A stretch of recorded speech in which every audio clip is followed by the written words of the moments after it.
Students, मैं doctor Seema Mishra Holy Cross Women's College से हूँ। कल हम लोगों ने वायुमंडलीय विक्षोभ के बारे में पढ़ा था। ये आपके बीए पार्ट 1 के पेपर फर्स्ट के यूनिट 4 में ये चैप्टर है वायुमंडलीय विक्षोभ। कल इसी का हमने एक वीडियो रिकॉर्ड किया था पार्ट 1। उसमें हमने पढ़ा था वायुमंडलीय विक्षोभ क्या है।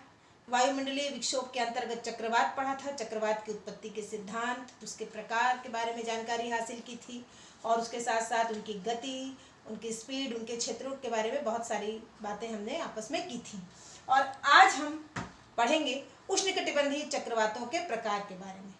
उष्णकटिबंधीय चक्रवात जो हैं उनके दो, अगर हम उनको समझना चाहें बिल्कुल सरल तरीके से उष्णकटिबंधीय चक्रवातों के बारे में, तो दो तरीके से हम उनको समझ सकते हैं, दो प्रकार से, क्षीण चक्रवात और प्रचंड चक्रवात। क्षीण चक्रवात के अंतर्गत दो आएंगे प्रकार, उष्णकटिबंधीय विक्षोभ और उष्णकटिबंधीय अवदाब। अब उष्णकटिबंधीय विक्षोभ की विशेषताएं क्या क्या होती हैं?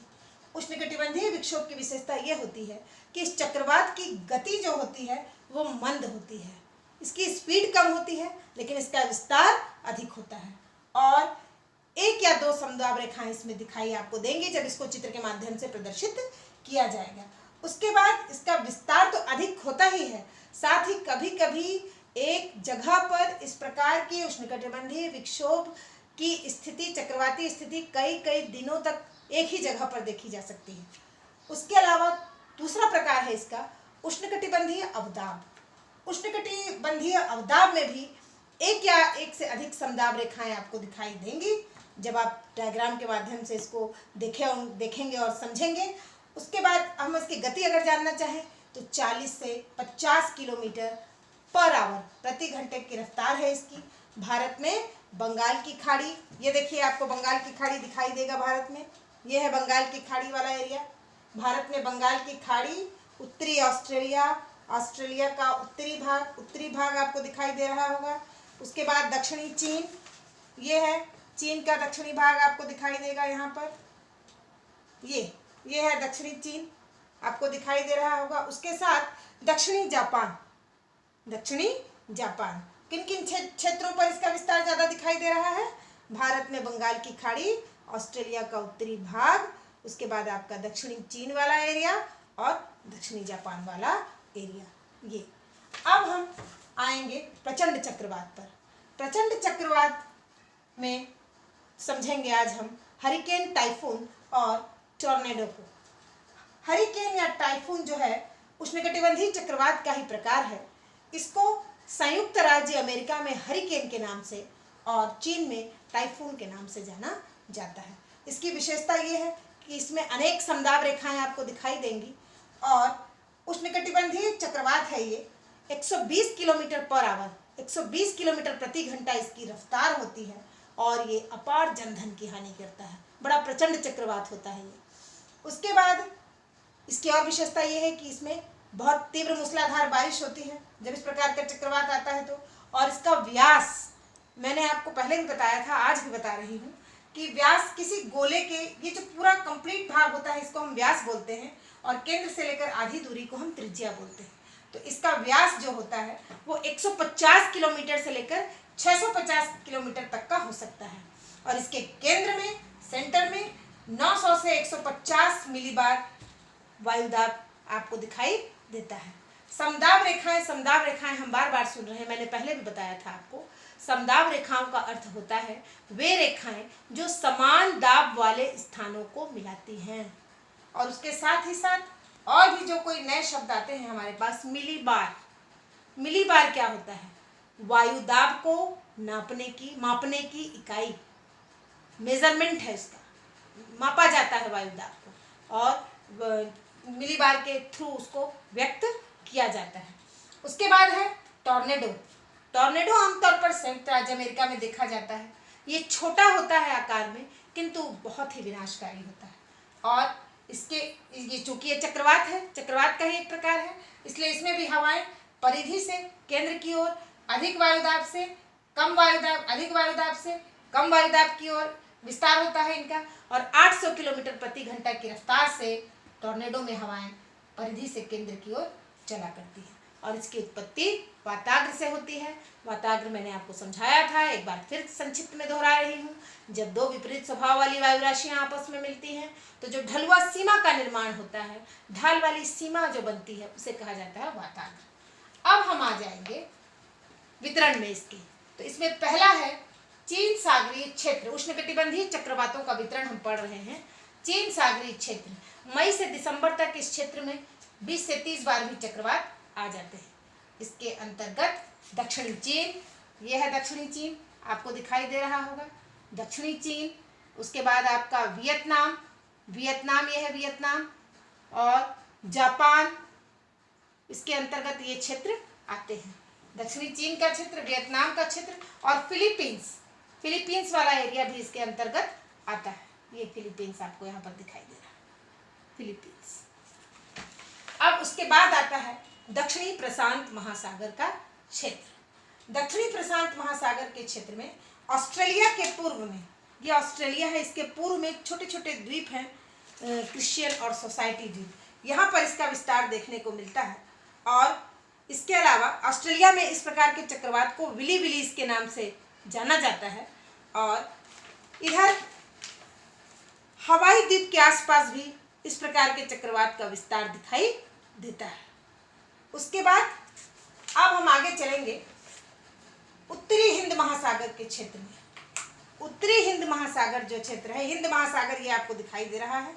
इसके उत्तर वाला भाग बंगाल की खाड़ी, ये बंगाल की खाड़ी है, और ये अरेबियन सी है, अरब सागर।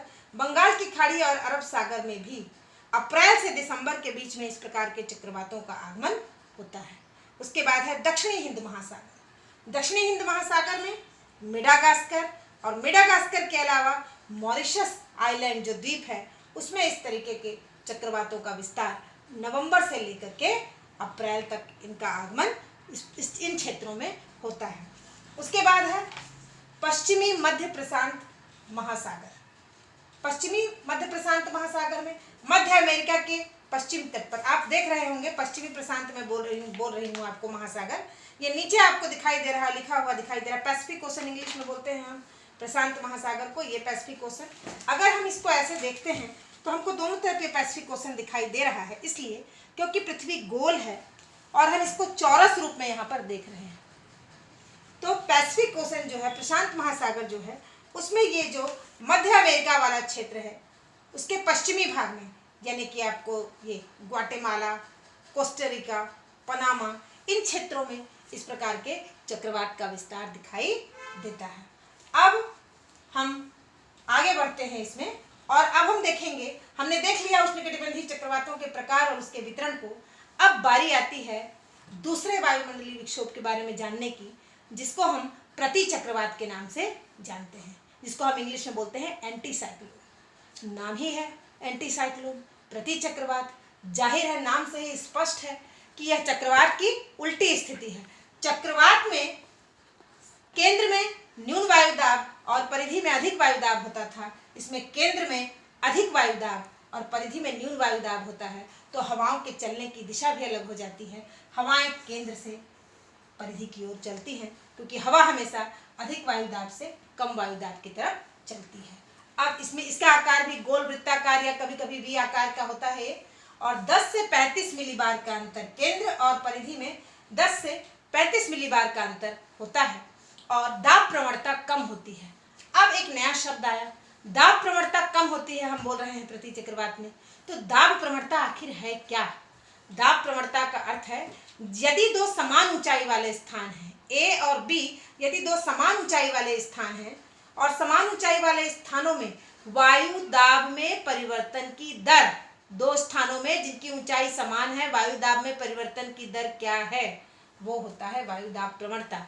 जब वायु दाब प्रवणता किसी स्थान की अधिक है, तो उसे दिखाने के लिए जब हम डायग्राम का सहारा लेते हैं, रेखा चित्र का, तो हम उसमें क्या करते हैं, समदाब रेखाएं, उसमें आपको दाब प्रवणता अधिक है तो पास पास दिखाई देंगी, और यदि दाब प्रवणता कम है तो दूर दूर समदाब रेखाएं दिखाई देंगी। अब गति एवं मार्ग, प्रति चक्रवात अक्सर चक्रवात के पीछे चला करते हैं, इसलिए इनका मार्ग कुछ निश्चित नहीं होता है, और इनकी स्पीड आमतौर पर 30 से लेकर के 50 किलोमीटर प्रति आवर होता है। एक प्रति घंटा 30 से 50 किलोमीटर।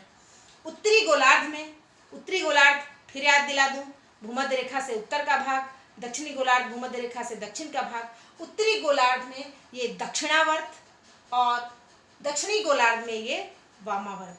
दक्षिणी गोलार्ध में इनकी दिशा जो होती है वो दक्षिणावर्त होती है, और माफ कीजिएगा, उत्तरी गोलार्ध में जो इनकी जो दिशा है वो दक्षिणावर्त है और दक्षिणी गोलार्ध में वामावर्त है। यानी कि उत्तरी गोलार्ध में क्लॉकवाइज, घड़ी की सुइयों के अनुसार, और दक्षिणी गोलार्ध में एंटी क्लॉकवाइज, यानी कि घड़ी की सुइयों की विपरीत दिशा में इसकी गति होती है। मौसम इसमें शुष्क और साफ रहता है क्योंकि उच्च वायु दाब पाया जाता है केंद्र में। प्रकार इसका अगर हम जानना चाहें प्रति चक्रवात के, तो हैंजिलक, हम्फी, गिडीज, बहुत सारे विद्वानों ने अलग अलग प्रकार इसके समझाए हैं और अपने अपने तरीके से इसको परिभाषित किया है। किंतु यदि हम सरल शब्दों में इनकी जो आकार है इनका जो, और इनकी मौसम के अनुसार जो इनकी उत्पत्ति होती है उसके अनुसार यदि हम जानना चाहें इसके प्रकार को, तो हम देखेंगे कि मुख्य रूप से इसको हम 3 प्रकार से समझ सकते हैं: बड़े प्रतिचक्रवात, अस्थायी प्रतिचक्रवात और चक्रवातों से संबंधित प्रतिचक्रवात। बड़े प्रतिचक्रवात का मतलब होता है ये बड़े भाग को घेरते हैं। जब प्रतिचक्रवात बड़े भाग को घेरते हैं तो उन्हें बड़े प्रतिचक्रवात कहते हैं। जाड़े की ऋतु में इस प्रकार के जो चक्रवात है वो थल पर बनने के कारण, उच्च वायुदाब थल पर बनने के कारण इनकी उत्पत्ति होती है। ठंड के दिनों में थल पर जो वायु है उसका तापमान कम हो जाता है और वायुदाब अधिक हो जाता है, जिसके कारण इस प्रकार के प्रतिचक्रवात की स्थिति निर्मित होती है। दूसरा है अस्थायी प्रतिचक्रवात। जाड़े के अलावा अस्थायी प्रतिचक्रवात ग्रीष्म ऋतु में भी उत्पन्न होते हैं और कभी कभी इनके कुछ विकास इनका यूरोप के पश्चिमी भाग में और एशिया के जो पूर्वी भाग है। यूरोप के पश्चिमी भाग, यह है आपका यूरोप के पश्चिमी भाग में आप इसके विस्तार को देख सकते हैं ग्रीष्म ऋतु में भी कभी कभी, और एशिया के पूर्वी भाग में भी आप इसका विस्तार कभी कभी ग्रीष्म ऋतु में भी देख सकते हैं। उसके बाद है चक्रवातों से संबंधित प्रतिचक्रवात। चक्रवातों से संबंधित 2 चक्रवात के बीच प्रतिचक्रवात की स्थिति। 2 चक्रवात के बीच प्रतिचक्रवात की स्थिति को हम कैसे समझेंगे? मान लीजिए यहाँ पर एक चक्रवात उत्पन्न हुआ है और एक चक्रवात यहाँ पर उत्पन्न हुआ है, तो इसके सेंटर में दोनों के न्यून वायुदाब है और परिधि में अधिक वायुदाब है। अब इन दोनों का जो अधिक वायुदाब वाला क्षेत्र है, यहाँ पर भी कभी कभी प्रतिचक्रवात उत्पन्न होता है। इसी को हम कहते हैं चक्रवातों से संबंधित प्रतिचक्रवात। अब बारी आती है प्रतिचक्रवात के बाद। प्रतिचक्रवात की स्थिति हम यहाँ पर भी देख रहे हैं। यहाँ पर उच्च वायुदाब है सेंटर में और परिधि में क्या है? निम्न वायुदाब है। तो हवाएं सेंटर से, केंद्र से परिधि की ओर चल रही हैं। अब उसके बाद बारी आती है तड़ित झंझा की, जिसको हम इंग्लिश में बोलते हैं थंडर स्टॉर्म। क्या है तड़ित झंझा? 2 शब्दों से मिलकर बना है, तड़ित धन झंझा। तड़ित का अर्थ होता है चमकना और झंझा का अर्थ होता है तूफान। तो आखिर ऐसा तूफान, ऐसा प्रचंड तूफान जो बिजली की चमक और मेघ के गर्जन के साथ अपनी उपस्थिति दर्ज कराता है, उसको हम बोलते हैं तड़ित झंझा। अब यदि हम इसको अच्छी तरह से समझना चाहते हैं तो हमें ये समझना होगा कि आखिर बिजली कैसे चमकती है और मेघ गर्जन हमको कैसे सुनाई देता है। तो बिजली के चमकने के पीछे राज ये है कि जो मेघ होते हैं, जो बादल होते हैं, उनमें नमी जल कण के रूप में विद्यमान होती है और जल कण से जब वायु का घर्षण होता है, जब वायु टकराती है तो चमक उत्पन्न होती है, बिजली उत्पन्न होती है। और जब बिजली उत्पन्न होती है वहाँ पर वायु के जल कणों से टकराने से, तो वो जो जल कण हैं वे आवेशित हो जाते हैं, उनमें वे चार्ज हो जाते हैं, आवेशित हो जाते हैं। और 2 प्रकार से आवेशित होते हैं ये, धन आवेशित और ऋण आवेशित। और इन धन आवेशित और ऋण आवेशित जल कण जब आपस में टकराते हैं तो उनमें और अधिक बिजली उत्पन्न होती है, और जब और अधिक बिजली उत्पन्न होती है तो इन जल कणों के बीच में जो वायु प्रवाहित होती है, उस वायु में विद्युत धारा प्रवाहित होने लगती है, जिसकी वजह से वहाँ पर बिजली की चमक जैसी स्थिति निर्मित होती है और हमको चमक दिखाई देती है। उसके बाद अब हमने ये तो जान लिया कि बिजली की चमक हमको क्यों दिखाई देती है। धन आवेश और ऋण आवेश वाले जब जल कण आपस में टकराते हैं, मुख्य कारण उसका यही है। उसके बाद जब वायु में विद्युत धारा इन दोनों के आपस में पास पास आने से जल कणों के बीच में जो विद्युत धारा प्रवाहित हो रही है, जो वायु प्रवाहित हो रही है, उसमें जब विद्युत धारा प्रवाहित हो गई है और हमें चमक दिखाई दे रही है बिजली की, तो तब उस वायु का तापक्रम भी क्या हो जाता है, बढ़ जाता है। और हम जानते हैं जब कोई भी वस्तु गर्म होती है, जब उसका तापक्रम बढ़ता है तो उसमें प्रसार होने लगता है। तो वायु का जब तापक्रम यहाँ पर बढ़ जाता है विद्युत धारा के प्रवाहित होने से, तो उसका जो प्रसार है वो होने लगता है। और जब वो फैलने लगती है तो उसमें मौजूद लाखों करोड़ों अणु जो है वो आपस में टकराने लगते हैं, और उनके टकराने की वजह से हमें जो आवाज़ उत्पन्न होती है वही हमको मेघ के गरजने के रूप में दिखाई देती है, सुनाई देती है, हम सुनते हैं। पहले हम बिजली की चमक हमको दिखाई देती है और बिजली की चमक दिखाई देने के बाद हमें मेघ का गर्जन सुनाई देती है। क्यों ऐसा होता है? क्योंकि हमें याद रखना पड़ेगा इस चीज़ को कि प्रकाश का वेग जो होता है वो ध्वनि के वेग से अधिक होता है। इसलिए हम पहले बिजली की चमक को देखते हैं और उसके बाद हम मेघ के गर्जन को सुनते हैं। अब उसके बाद आगे हम चलें उत्पत्ति में, तो वायुमंडल में तड़ित झंझा के समय अस्थिर वायुमंडल में अस्थिरता आ जाती है, और उस अस्थिरता की वजह से जो उष्ण और आर्द्र हवाएं हैं वे संवहन धाराओं के रूप में उठने लगती हैं, ऊपर उठने लगती हैं। इन्हीं संवहन धाराओं को बोला जाता है संवहनी कोश। और ये जो संवहनी कोश हैं वो 3 से 5 संवहनी कोश पाए जाते हैं तड़ित झंझा के समय एक टाइम पर। इनका एक लाइफ साइकिल होता है, जीवन चक्र, और उनके जीवन चक्र के अनुसार ही कि वो कितने प्रबल हैं वो संवहनी कोश, उन्हीं पर निर्भर करता है तड़ित झंझा की दिशा का होना निश्चित होती है दिशा, और तड़ित झंझा का विस्तार इन्हीं संवहनिक कोश पर, संवहनिक धाराओं पर निर्भर करता है। उसके बाद अगर हम आगे इसकी स्थिति को और देखें तड़ित झंझा की विशेषता को, तो हम देखेंगे आमतौर पर जो तड़ित झंझा है वो हमको 4 से 20 किलोमीटर, आमतौर पर तड़ित झंझा 4 से 20 किलोमीटर की ऊंचाई तक हमें दिखाई देता है। और अगर अब हम तड़ित झंझा की विशेषताओं पर जाना चाहेंगे तो बिजली चमकती हुई दिखाई देती है। आप समझ चुके बिजली क्यों चमकती है। बादलों का गर्जन सुनाई देता है, आप समझ चुके, मैंने आपको समझा दिया। और उसके बाद क्या होता है, तीव्र शीतल वायु जो है वो नीचे आती है। जो उष्ण वायु है जब वो ऊपर जाती है, तेजी से ऊपर जाती है, उसके बाद फिर क्या होता है, तेजी से ऊपर जाने के बाद वो वहाँ पर जा कर के ठंडी हो जाती है, और उसके पश्चात शीतल वायु फिर तेजी से नीचे उतरती है।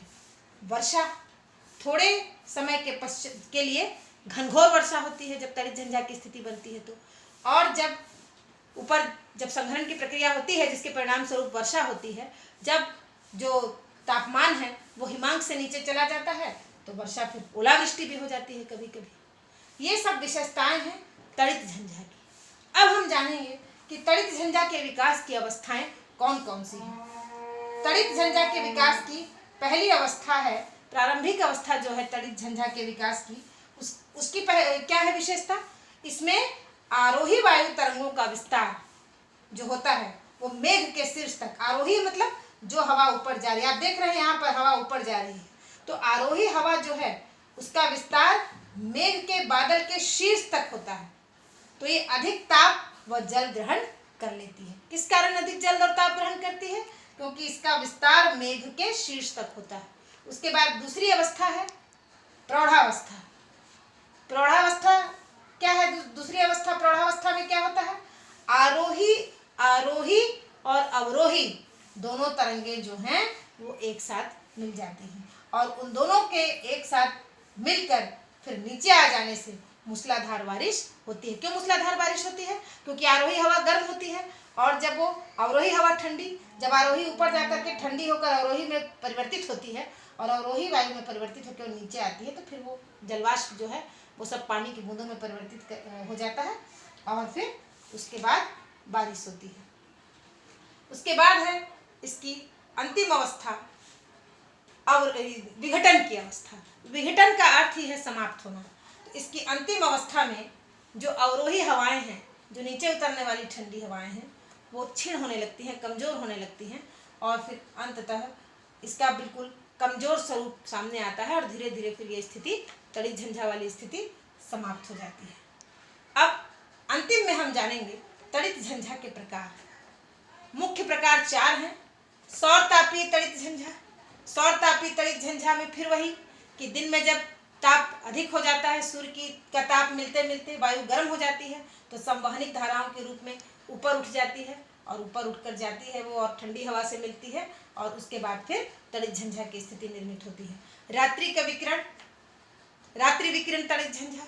रात्रि के विकिरण में जब मेघों की ऊपरी परत ऊपर की ठंडी होती है और वायु नीचे आती है और नीचे आने के बाद फिर जो उसमें मौजूद जलवाष्प के जो कण हैं वो फिर किसमें परिवर्तित हो जाते हैं, ठंडे हो जाते हैं और ठंडे होने के कारण फिर बनती है स्थिति तड़ित झंझा की। पर्वतीय तड़ित झंझा, जब पर्वत से टकरा करके हवा जो है उष्ण और आर्द्र हवा ऊपर उठती है तो इसके ऊपर उठने के कारण जो तड़ित झंझा की स्थिति बनती है। वाताग्रि तड़ित झंझा, 2 विपरीत स्वभाव वाली वायु राशियों के मिलने से वाताग्र के निर्मित होने से जिस तड़ित झंझा का निर्माण होता है उसे कहा जाता है वाताग्रि तड़ित झंझा। तो इस प्रकार से हम इन चारों को समझेंगे। ताप मिलने से संवहनित धाराओं से उत्पन्न तड़ित झंझा, रात्रि के विकिरण से तापमान कम होने से जलवाष्प के ठंडे होने से निर्मित तड़ित झंझा, पर्वतीय हवाओं के पर्वत के थ्रू उष्ण आर्द्र हवाओं के ऊपर जाने से ठंडे होने से निर्मित तड़ित झंझा, वाताग्र विपरीत स्वभाव वाली वायु राशियों के मिलने से निर्मित होता है उसके परिणाम स्वरूप उत्पन्न तड़ित झंझा को हम कहते हैं वाताग्रि तड़ित झंझा। तो इन सब चीज़ों का अगर हम ध्यान रखेंगे तो हम वायुमंडलीय विक्षोभ को आसानी से समझ पाएंगे। और आशा करती हूँ कि आपको जो पारिभाषिक शब्द हैं और जो पूरा इसका जो मुख्य जो संरचना है इसकी वो समझ में आ गई होगी। धन्यवाद। घर पर रहें, सुरक्षित रहें।